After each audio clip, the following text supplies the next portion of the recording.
Oke sahabat iCare, kita lanjut lagi ngobrol sama Dokter Catur, spesialis anak, dan kita masih ngobrolin tentang momen makan pertama si anak nih ya. Dok, ada istilah yang namanya GTM alias gerakan tutup mulut. Nah, masalahnya tidak setiap anak waktu makan itu si anak GTM. Kadang dia mau, kadang dia lagi susah dan lain-lain. Tergantung moodnya dia.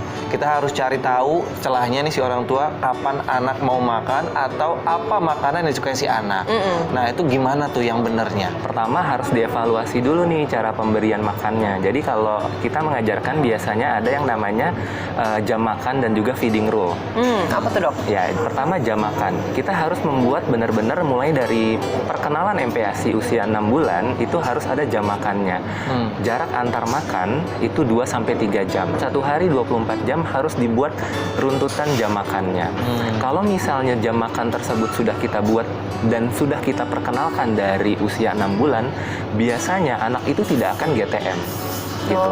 Karena udah terbiasa gitu Karena dok? udah terbiasa, itu yang pertama. Kemudian feeding rule. Feeding rule itu aturan makan. Yang pertama, makan itu harus benar-benar duduk. Duduk, konsentrasi, dan tidak boleh ada distraksi. Contohnya, tidak sambil nonton TV. Karena nanti fokus mereka adalah ke hal tersebut, bukan ke makanan yang akan dia belajar makan itu. Jadi teksturnya naiknya bertahap. Tidak bisa langsung tiba-tiba langsung tekstur kasar di usia yang tidak tepat, itu tidak baik. Nggak sedikit orang tua di luar sana yang bikin makanannya itu sekali bikin langsung banyak untuk sehari 3 kali gitu misalnya. Sekali kasih makan, sisanya disimpan di kulkas atau di frozen, buat disimpan buat ntar siang atau buat malam. Atau mungkin ada juga yang saya kerja nih, jadi nggak bisa bikin yang setiap makan fresh segala macam. Jadi ada yang namanya MPASI instan. Ketika kita membuat MPASI untuk 1 kali makan, lebih baik yang fresh. Gitu. Fresh bener-bener langsung makan.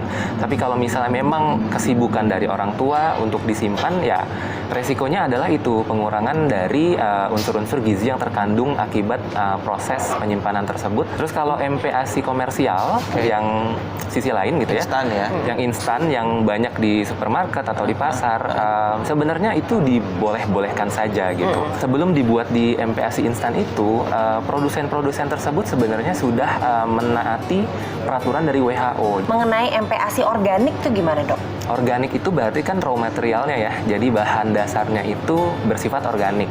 Organik artinya dia tidak mengandung pestisida atau dia tidak mengandung penyuburan sintetis gitu ya.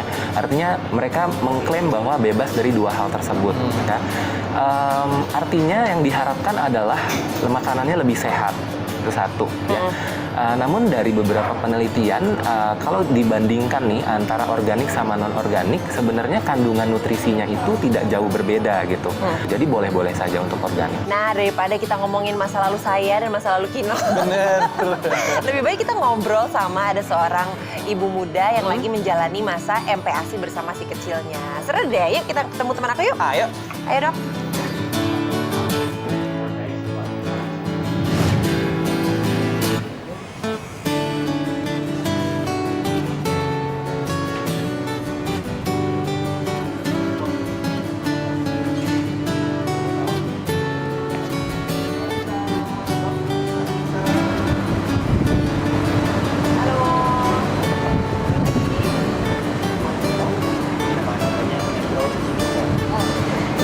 Udah ketemu deh sama Anissa akhirnya. Maaf ya nungguin lama nih. Nggak apa-apa. Pasti seru ngobrol-ngobrol sama dokter ya. Kebetulan aku juga ada pertanyaan nanti. Pengen ditanyain ya, konsultasi Banyak nih sekalian. namanya juga ibu baru, anak pertama, lagi MPASI ya kan? Iya.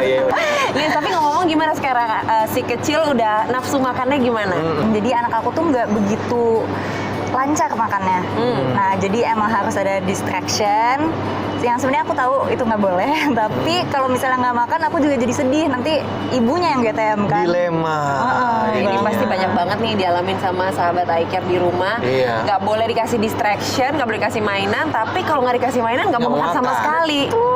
Tolong dokter Catur, tolong kami ini.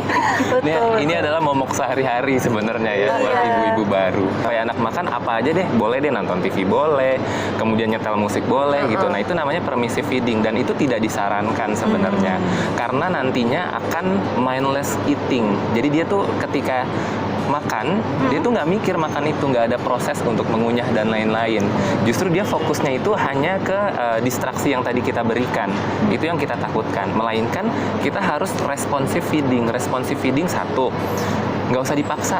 Gitu. Kalau anak lagi nggak mau makan, pertama jangan dipaksa dan jangan permisif. Kemudian yang kedua adalah kita harus balik lagi atur jam makan, pola makannya dibenerin. Kemudian harus ada contoh dari kitanya. Tuh, nggak boleh permisif feeding. Harus kita yang punya rules, saudara-saudara ya. Anissa ada yang mau ditanyain nggak ke dokter Catur? Mumpung lagi ketemu spesialis anak nih. Gini, Konsultasi gratis. soalnya kan kadang dari dokter dan dari mertua atau misalnya orang tua kita atau yang udah lebih dulu daripada kita, itu tuh pasti berbeda nih. Nah, kadang aku pengen tanya, apakah pemberian gula dan garam itu diperbolehkan? Atau misalnya minyak zaitun, minyak-minyakan untuk menambah lemaknya itu apakah diperbolehkan? Itu sih yang pengen aku tanyakan. Jawabannya singkat banget nih sebenarnya. Boleh. Jadi sebenarnya balik lagi ke organ si bayi.